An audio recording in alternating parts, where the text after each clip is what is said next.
Hi, this is Brian Keefe, and I'm going to take you through how I create a version 11 note. So to start off, I have a test patient, and I'm going to choose the note button. Because this patient is not in my schedule, I'm going to create an encounter. And as you can see, in my note selector box, I have three choices. You may only have one or two. Many of you use version 10 notes. Note is version 11 note, and there are unstructured notes as well.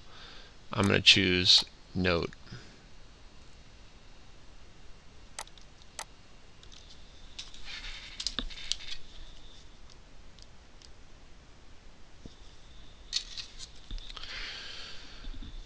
Okay, and as you can see, it creates a three-pane view, which I find very useful on the right, and you can change how much territory each of these views have.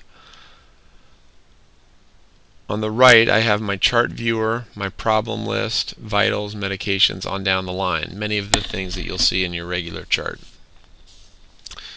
This type of note format we created and called it APV Note 2012. If you have a different note when you try using a version 11 note, you can open a note, open this edit view box, and you may pick APV Note 2012, and here's the make the default view, and go ahead and click that and click OK. I'm not going to do that because it already is my default. So as I start a note, what I typically do is I start with the problem list, make sure that's correct, get my medications correct, and get my allergies correct before I enter anything into the note body.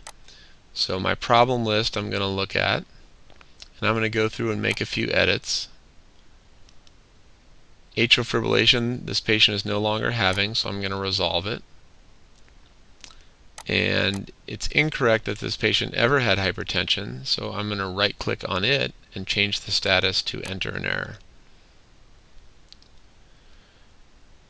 I've learned about new family history in this patient, so I'm going to right click and click new, move to the family history and say there's now a family history of diabetes.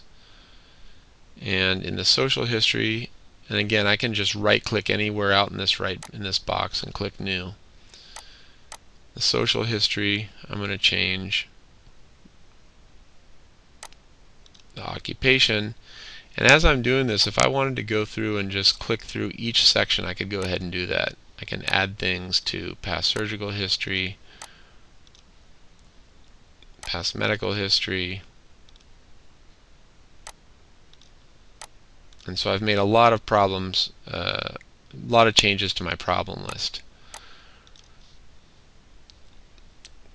In the medication list, I may want to say that this Zocor the patient is no longer taking, and it was completed, let's say, a month ago. It's not going to let me do that because it was entered more recently than that. Let's try a different one.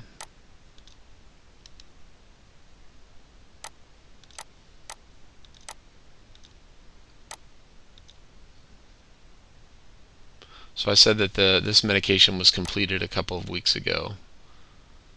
The problem with doing this is if the medication's been added more recently than that, and I see that this medicine was added May 10th, so I'm going to say that it was completed on May 12th, and that now it will let me do it.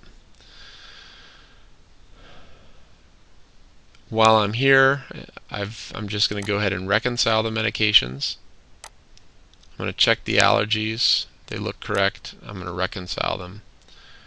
Now with all these changes that I've made to the problems and the medications, I'm going to go ahead and commit them.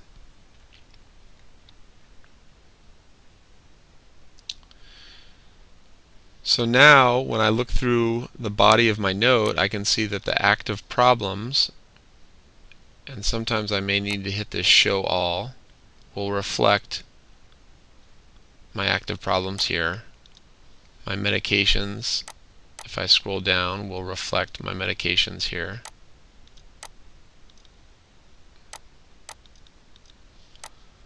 Similarly, past medical history, surgical history, everything is up to date. Now, I may not want to show past medical history in my note. I can simply hit Hide All.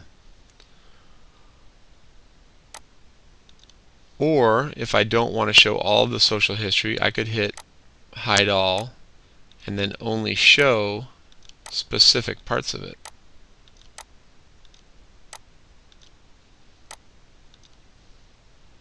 Okay, and if you ever want to check your work as you're going along, you just click this View button, and as you can see, the social history, it's only picking those 3 that I chose to show, and the past medical history is not there.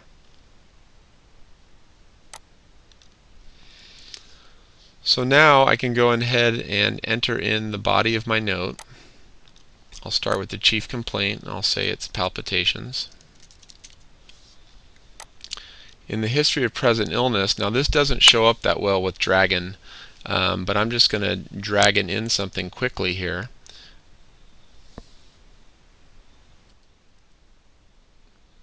John returns for follow-up, period.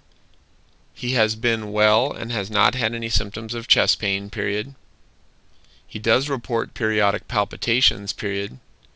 He feels that his heart skips a beat and it causes transient shortness of breath, period.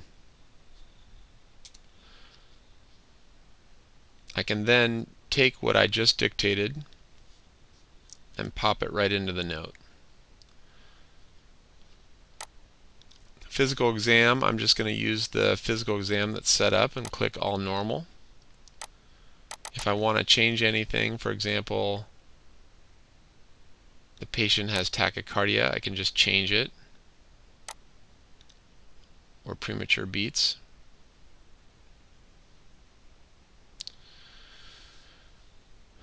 Next, I'll move to the results and data, and I right-click in this box, and I can click Advanced Results Citation, and I can click labs that I choose to put in my note.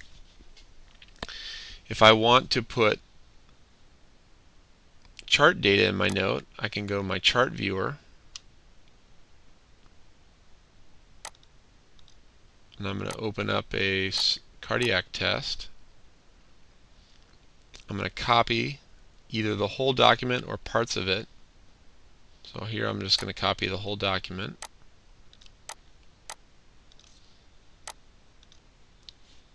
And here I'll hit Control V.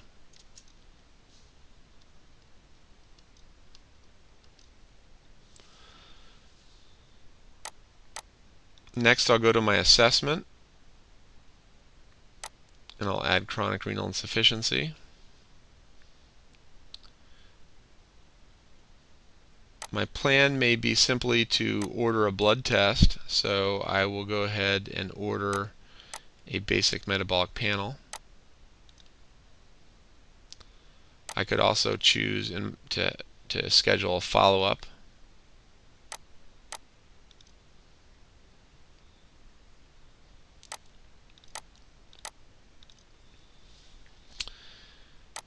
And then I may want to add some discussion summary, and I use Dragon to do that. So again, I'll open the dialog box.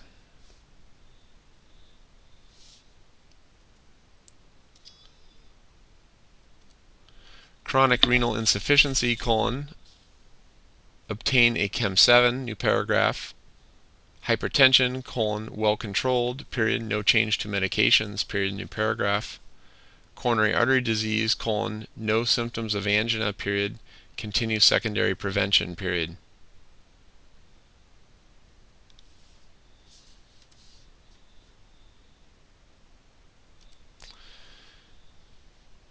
I can view my note now, and I personally have chosen to have my assessment, discussion, and summary and plan at the top of my version 11 note.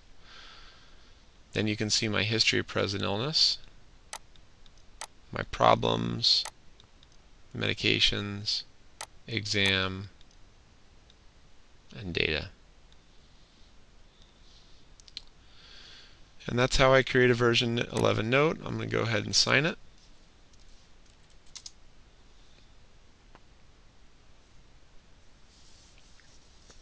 And I'm done. Thanks a lot.